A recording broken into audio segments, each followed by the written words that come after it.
Our executive producer's son made this piece of Thanksgiving art when he was 5 years old. Each feather on the turkey contained something he was thankful for. Having a mommy, having a daddy, pie, that's a good one, and here, to live. Well, that's the theme of our next story, how simply being alive can sometimes be the greatest miracle of all.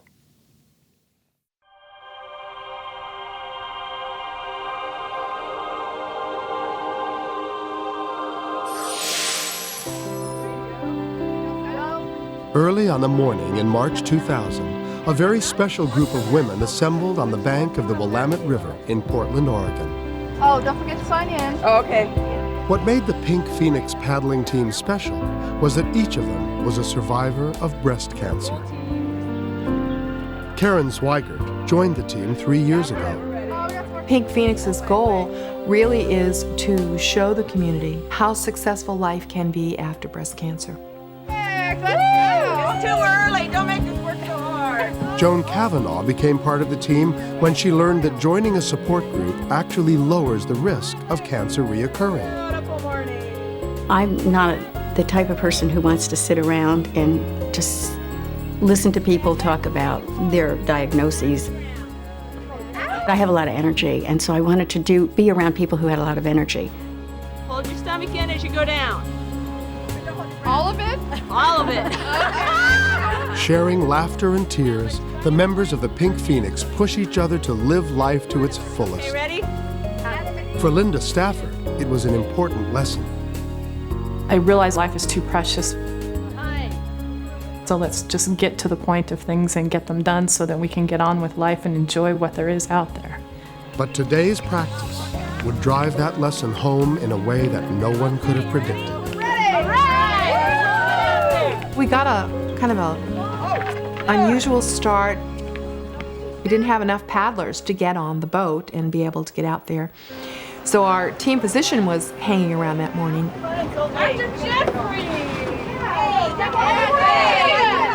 We asked our team doctor, Jeffrey, to come with us, and he hopped in, and Karen and I got in the front because we were the people who had the experience. Oh, come on, lady. You're climbing. As they headed out on the run, Linda took the position of caller. It would be her job to keep the team's strokes in perfect rhythm. Their timing was terrible. It was really hard to get focused. Joan and I were the leads. I had not been the lead previously. Linda was our caller, and Linda hadn't done much calling. Think about doing those as you're paddling. So we were definitely out of sync that morning, no question about it. Don't forget to smile. We're just more having fun. We didn't really look at it as this is a practice where we have to learn something. So we determined we'd stay a little closer to the marina than we usually do. We're never there where we were at that time of the morning. And if they hadn't been there, the miracle that was about to happen might never have occurred.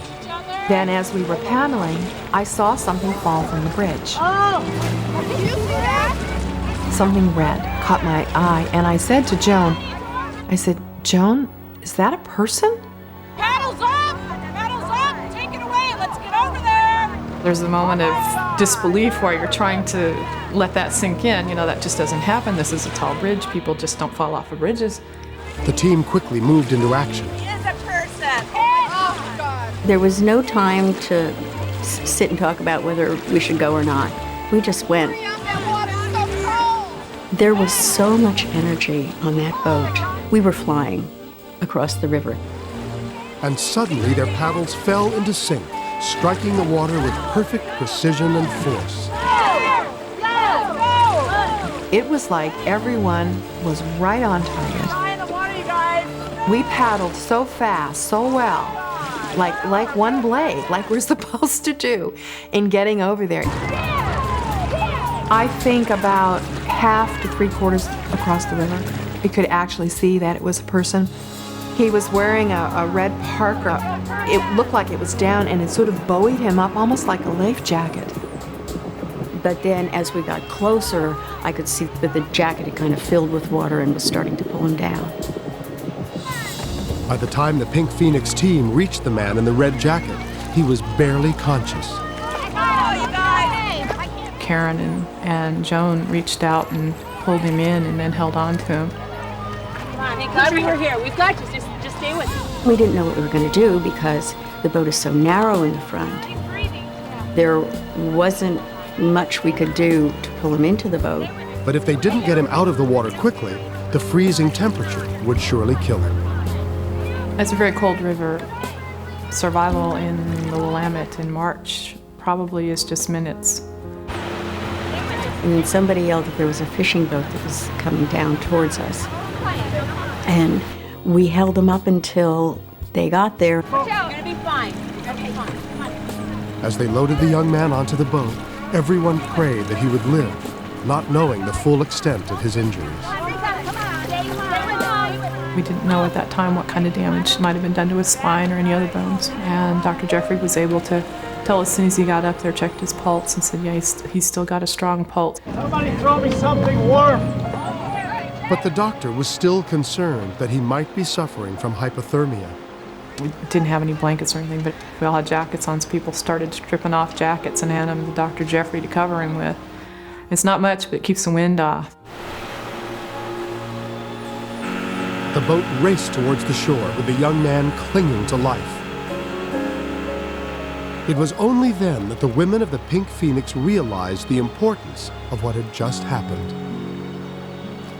I think we were all still in shock. I know I was. It's kind of like, oh, well, we just pulled somebody out of the river, and then we just pulled somebody out of the river. Everybody all of a sudden went, oh my God. Excellent job. Many of the women talked about how hard they had strived to be alive because of their breast cancer experience, and thinking that perhaps this person didn't want to live was just a real dichotomy for them, a real difficult thing. Can you tell me your name? Once on shore, an emergency medical team moved in to take control of the situation. As the young man was placed into the ambulance, the women couldn't help but wonder if they would ever meet the man they'd just saved. For days after I wondered about him, I was really glad to see his name in the paper on Sunday because he had a name then. The women learned that the man's name was Dale Buttonhoff and that he had been taken to Oregon Health Sciences University. Linda and I talked for a long time about what we should do because we were just very worried about him. We wanted to make sure he was okay.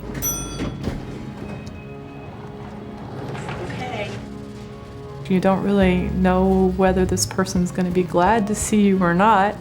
You know, maybe they didn't want to be rescued and you ruined it for them.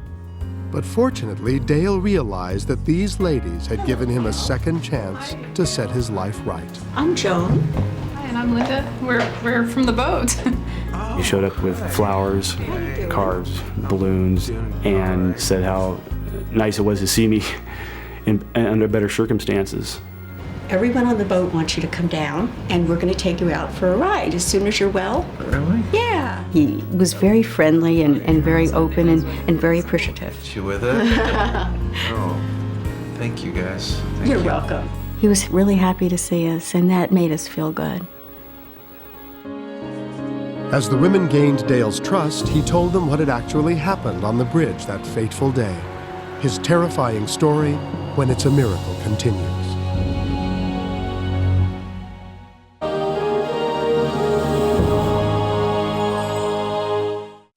It was March 25th, 2000, and Dale Buttonhoff was at the lowest point in his life as he began climbing high above the Willamette River.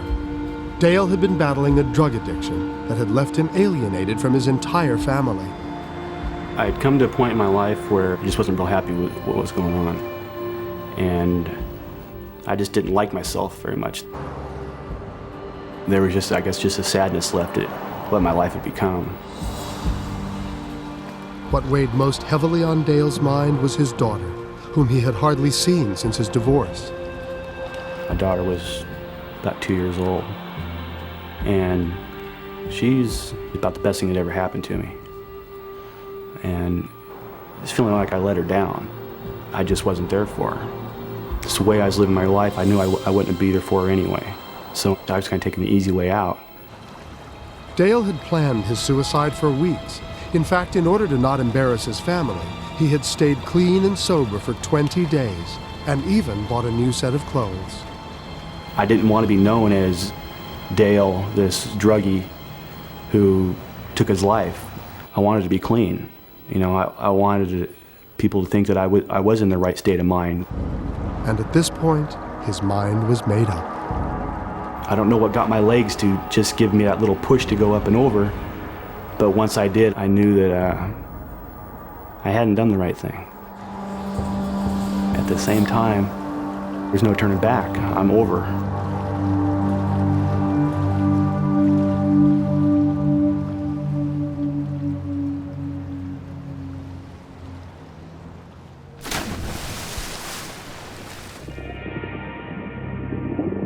Amazingly, it was his new red jacket that kept Dale afloat and that caught the attention of the Pink Phoenix team. The last thing I remember is the voices. I remember all these voices around me, and I remember them pulling me up on something flat. The words "I'm sorry" were coming out of my mouth, and it was, like I said, saying sorry for everything. I was saying sorry to my daughter, sorry to my parents, sorry to my sisters, friends, family, and sorry to these ladies. But the ladies of the Pink Phoenix didn't need an apology. Many of them were mothers themselves, and what they were feeling wasn't anger, but sadness. I thought to myself, he looks like he's very close in age to my sons. Your children are so precious, and this was somebody's child. And I thought about what his mom would feel like when she heard that he'd gone off the bridge. What a worry that would be for a mom. It was these maternal feelings that brought Joan and Linda to the hospital, along with some very special gifts. I brought you some things. Thank you. I brought you some tulips because they're real special to me, kind of a sign of renewal. I took him a Bible and I took him a picture frame and tulips. Hospital rooms can be kind of dreary. The picture frame, I told him I wanted him to put a picture of his daughter in it. Bible, because that's always... And the tulips to me are very meaningful because when I planted them, I said, you know, I don't even know if I'm going to be here in the spring to see them come up. And I was, and now my yard's full of tulips. And to me, they really are, to me, a sign of renewal. And thanks to the miracle that saved him, Dale's life is also experiencing a renewal. He's been given a second chance to be a loving father to his young daughter. Okay, just hold on to it. And, The relationship with my daughter is turned around 110%. I've made a commitment to myself and to her that I'm not going to let the past ruin what kind of relationship my daughter and I can have. She's always been there for me. I've made now a commitment to be there for her. The ladies of Pink Phoenix still keep in touch with Dale and his family, and in turn, they've acquired a new fan. Dale now regularly attends the dragon boat races. I think they got it. Oh my God! You got it. Good luck. Dale now has 48 mothers in addition to his own. Everyone on the team is very supportive of him and knows him and has absolutely fallen for him. So he really has to live up to the expectations of 48 mothers in addition to his own. And his own mother, Georgia Mansfield, agrees. The ladies have really kept him on the straight and narrow. They said, if you need us to come over and give him a kick in the butt and get him going the right direction, we'll come over and do that. They were real people that really cared about other people. I pray for their health and their happiness every day of my life because they gave me back something so precious to me. Dale is a living testament to the courage and determination of the Pink Phoenix team. And let's hear it for Pink Phoenix too with the teal flag. Each of them has survived her own brush with death, and together they defied death once again when they saved Dale Buttenhoff's life. For all of them, it was nothing less than a miracle. The circumstances that morning were amazing. The fact that we even saw Dale go off the bridge was amazing. Oh! Did you see that? And then we crossed that river at an incredibly fast rate of speed. We were at the right place at the right time, and somebody sent us there. I don't ever think those things happen without a purpose and without some intervention, some divine intervention. I think this story beats any episode of Survivor, hands down. All of the people involved have truly overcome adversity and beaten the odds to stay alive. A few of them join us now from Portland, Oregon. Hello there. Hi, Richard. Nice to be here. I was just speaking about survival, and I know this may seem like a strange question, but is there quality of life after breast cancer? There's definitely quality of life after breast cancer. Absolutely. I think life is better. I do too. I think we have part of it's the greater appreciation for life. I'd do it again in a minute. I know that sounds strange, but I think most of us have talked about that, and the lessons we've learned wouldn't have been learned any other way. And we found the pink phoenix, and so we found each other, and we were there when Dale needed us. Yeah. And we wouldn't have been. That's definitely what these ladies have shown me, is just a greater respect for life and to live it to its fullest. Them being down in the depths of probably despair, facing death in the face, they just showed me what it's all about, to rise from that and enjoy life again. And what are your plans for the future? Well, the newest chapter is I'll be starting school here real soon. That's something I've put off for a long time, and I'm enjoying just living now. It's a day-to-day thing, keeping things simple, but I have a great hope to just live. I'm enjoying it. Well, I want to wish you all the very best of luck and long and happy lives. Thank you, Richard. Thank you. bye.